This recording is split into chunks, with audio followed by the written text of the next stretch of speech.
Hi, my name is Aiden Monzo, and I'll be talking about the events that led up to World War II from Germany's perspective. First of all, we have the Treaty of Versailles. Following World War I, the Allied powers came together and forced Germany in signing the Treaty of Versailles. This treaty pitted the blame of the war on Germany, making it so that they had to accept the guilt and pay war reparations to the other countries involved. This also caused Germany to lose some territory around its border, and its loss its control over its large army. Secondly, after World War I, economic depression spread throughout the world in the late 1920s.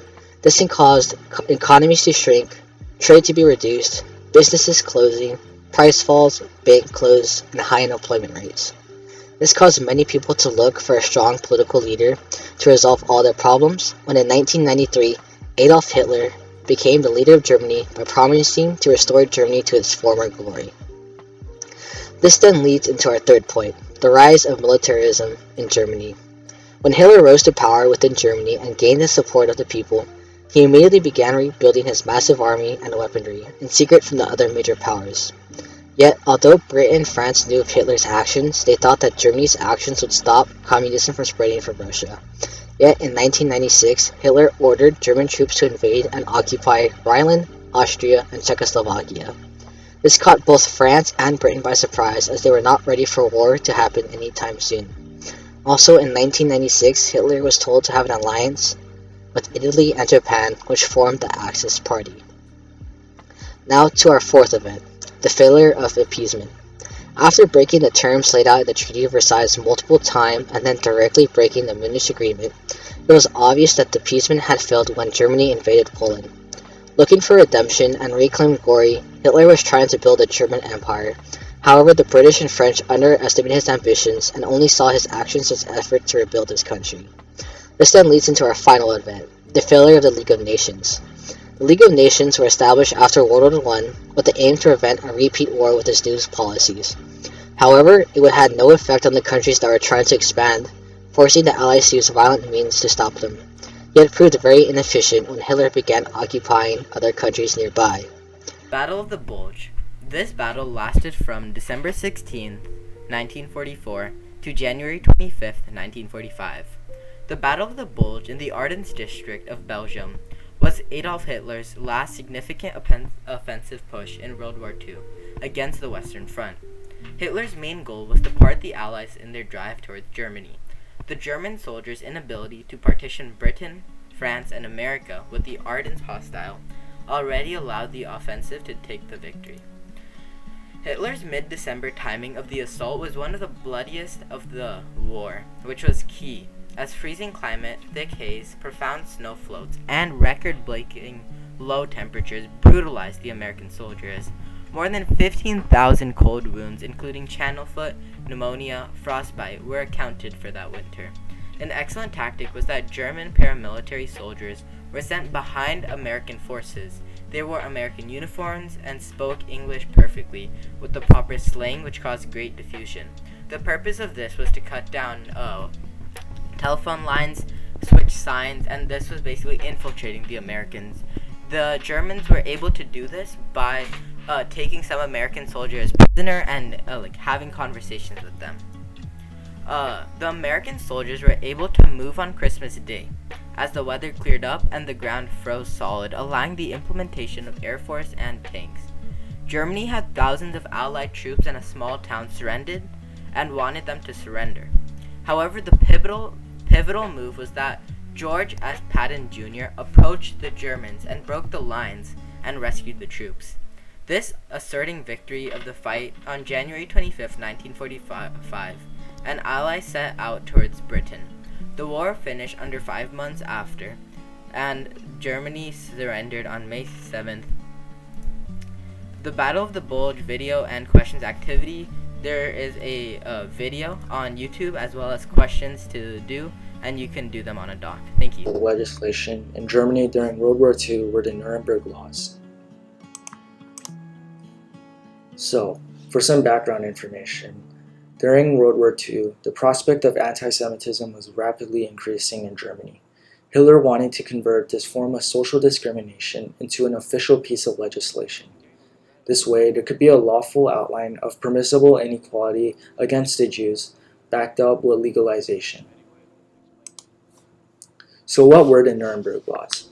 Well, first, to define, the Nuremberg Laws was a series of codified doctrine that limited the rights, freedom, and liberty from Jewish individuals. It was introduced in the Nuremberg Rally in September 15, 1935. The Nuremberg Rally had a collective group of Nazis meeting, which is why hence its name, the Nuremberg Laws. So what did the Nuremberg Laws specifically do? Well, they criminalized certain activities and that Jewish individuals can no longer partake in. For example, they criminalized the interracial marriage between Jewish individuals and those of Aryan race.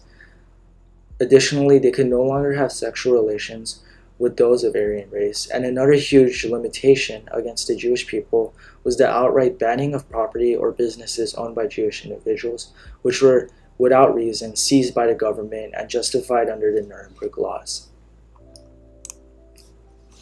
So, what was the purpose of the Nuremberg Laws? Well, the Nuremberg Laws themselves is an accurate representation of what the Third Reich wanted and its belief during World War II. So after World War I, Germany had an economic downfall and Hitler allocated the blame towards the Jews, and this Nuremberg Law essentially acted as the supposed punishment for the wrongdoings of the Jewish people after World War I. So this legislation advanced the concept of segregation between Jews and those of Aryan blood, which was all under the notion of achieving racial purity, which is what Hitler wanted to strive for during World War II. D-Day, or Operation Overlord, was the Allied military invasion to reclaim Normandy, France. The great achievement happened on June 6, 1994, and it was the largest naval invasion of World War II. Some facts about D-Day are that the Allies lost 2,500 people and 10,000 total casualties, which include injured and death. 75% was the casualty rate on Omaha Beach, which was the deadliest beach of the invasion. The Normandy invasion was conducted on 5 different beaches. There were 156,000 Allied troops on the first invasion of the beach, and there were nearly 2.5 million men, 500,000 vehicles, and 4 million tons of supplies. The reason that D-Day is so significant is because it essentially ended the war with Germany. Hitler would be unable to supply troops against the Soviet invasion because he spent all his troops in Normandy. It led to the surrender of Nazi Germany on May 7, 1945. The invasion of Auschwitz. Auschwitz was the largest labor/death camp of World War II. The concentration camp held nearly 1.3 million people, of which only 200,000 survived. They killed all women and children that were unable to work and burned their bodies. Auschwitz was located in Poland after it was annexed by Germany in the beginning of the World War II. The invasion. Auschwitz concentration camp was invaded on January 27, 1945 by the Soviet Army. The Soviets successfully freed nearly 7,000 people, and the Soviets had been advancing through Poland. As they were doing this, the Nazi SS officers went on a murder spree to cover up their war crimes. They killed tens of thousands of Jews to cover up the war crime. The significance of the invasion of Auschwitz was a major loss for Germany. It uncovered the horrors of Auschwitz and deeply destroyed the morale of Hitler's reign. The Nazi surrender. This was the end of World War II. Hitler's death. The Soviets were closing in on Hitler's base of operations. Hitler conducted what was left of his defense from an underground bunker below his chancellery. He blatantly denied the order to evacuate. Instead, he consumed cyanide gas and shot himself on April 30th, 1945, ending his life. He committed suicide with his wife and whom he was with in the underground bunker. The surrender. General Alfred Jodl was given an ultimatum. He would surrender all German forces to the Allied powers, or be consumed by Soviet invasion. Alfred was ordered by Hitler's successor, Karl Donitz, to sign the surrender agreement. After Jodl would then be put to trial for his war crimes. On May 7, 1945, Nazi Germany surrendered on all fronts to the Allies. Now I'll pass it on to Ryan. I will be going over the effects of World War II. First of all, Germany was overall destroyed. They had lost people in the war, all of their funding had been wasted, and everybody hated them. They were blamed for the entirety of World War II. And because of that, Germany was divided between several countries. Mainly, they were the Allies because they were known as responsible countries and were put in charge of everything. About 12 million Germans were now refugees in Soviet territory due to that, and in the end, these countries would try to rebuild their section of Germany as they wanted, without unity and collaboration between the others. Oftentimes, the United States and the Soviets would clash over who's right and who's doing a better job. Another effect of World War II was the chronic unemployment and poverty within German society as a whole.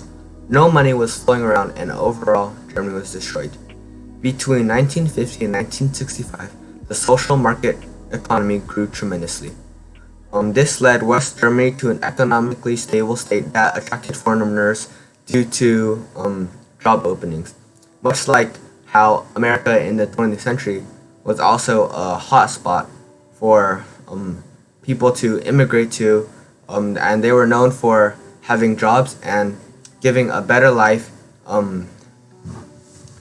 for everyone else.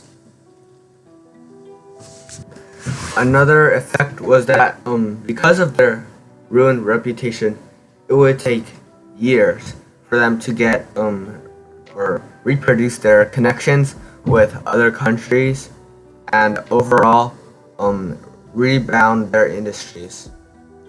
And international trade was hard because there were so many competitors and nobody would really want to buy from them. But by grinding through with the grit and grind,